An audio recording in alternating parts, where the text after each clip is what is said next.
ولی اس کو کہتے ہیں جو قریب ہو۔ ولی کے معنی دوست کے بھی ہیں، ولی کے معنی وارث کے بھی ہیں۔ آدمی جب اپنی کوئی چیز چھوڑتا ہے تو لوگ کہتے ہیں کہ ولی اور وارث۔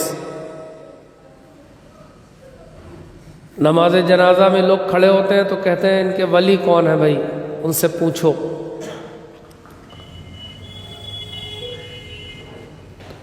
ولی کے معنی وارث کے بھی ہیں، ولی کے معنی دوست کے بھی ہیں، قریب کے بھی ہیں۔ قرآن کریم میں دونوں معنی میں یہ لفظ استعمال ہوا ہے۔ اللہ سبحانہ و تعالی ایک موقع پر قرآن کریم میں ارشاد فرماتا ہے واللہ ولی المؤمنین، اور اللہ ہی ایمان والوں کا نگراں ہے، نگہبان ہے۔ واللہ ولی المتقین، اور اللہ ہی ایمان والوں کا دوست ہے، متقی اور پرہیزگاروں کا۔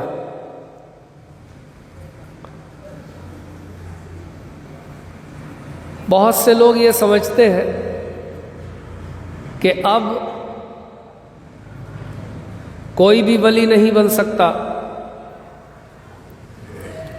اور بہت سے لوگ یہ سمجھتے ہیں کہ ولی بننے کے لیے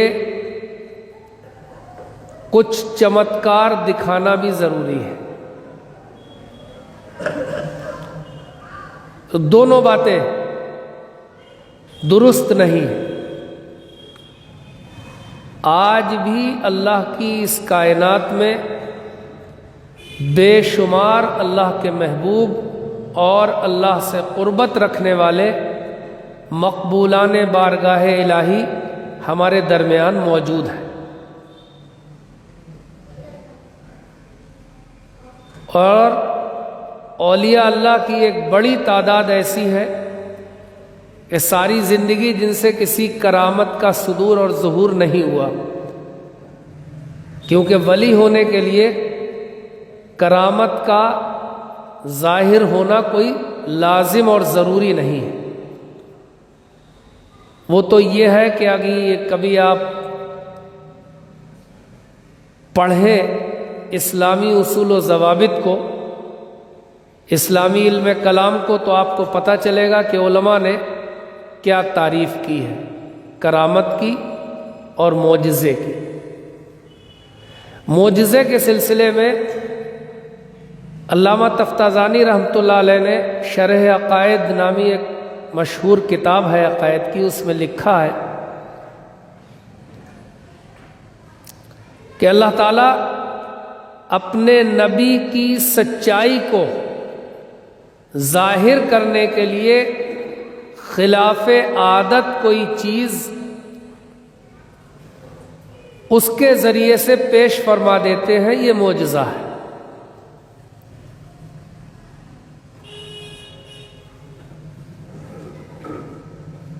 اور اللہ تعالی اپنے بندے کا مقام اور اس کی حیثیت بتلانے کے لیے کبھی خلاف معمول اور خلاف عادت کوئی چیز اس کے ہاتھ سے ظاہر کرا دیتے ہیں، یہ کرامت ہے۔ اور کبھی کبھی ہم نے یہ دیکھا ہے کہ تماشا دکھانے والے بھی ایسی بہت سی چیزیں کر دیتے ہیں، تو اس کو قرآن و سنت کی زبان میں جو ہے استدراج کہا جاتا ہے، شوبدہ، دھوکہ۔ حضرات اولیاء اللہ سبحانہ و تعالی نے ان کو جو مقام بخشا، اللہ تعالیٰ نے ان کو جو اپنی دوستی نصیب فرمائی اور جو ان کو قربت ملی،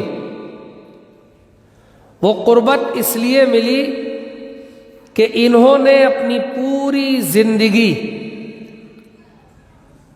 قرآن کریم کی ہدایات کے مطابق اور اللہ کے آخری پیغمبر حضرت محمد صلی اللہ علیہ وسلم کی سنتوں کے مطابق گزاری اس لیے اللہ تعالیٰ نے ان کو یہ خاص مقام نصیب فرمایا۔ آپ یاد رکھیے کہ اگر کوئی شخص سنت کے خلاف زندگی گزارتا ہے تو وہ کچھ بھی ہو سکتا ہے، اللہ کا محبوب اور اللہ کا ولی نہیں ہو سکتا۔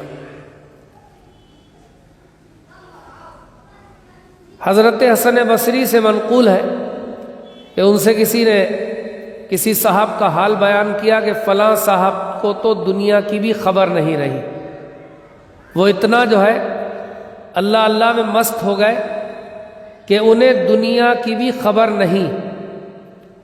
تو حضرت حسن بصری نے بتانے والے سے یہ پوچھا کہ نماز اپنے وقت پر ادا کرتے ہیں؟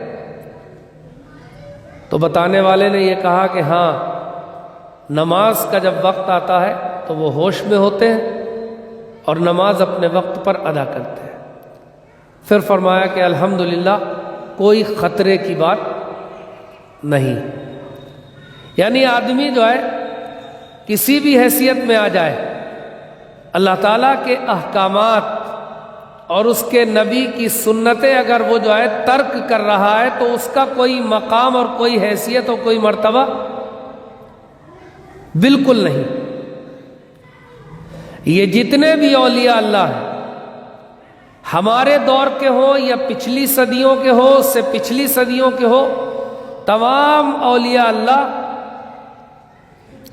یہ سب اتباع سنت کے نتیجے میں، سنت کی کامل پیروی کرنے کے نتیجے میں اللہ تعالیٰ کے یہاں اس خاص مقام کو پانے میں کامیاب ہوئے۔ اور آج بھی اگر کوئی شخص رزق حلال سے، فرائض کی ادائیگی سے اور سنتوں کے اہتمام سے اپنی زندگی مزین کر لے تو یقیناً اس کو اللہ تعالیٰ کا قرب حاصل ہو جائے۔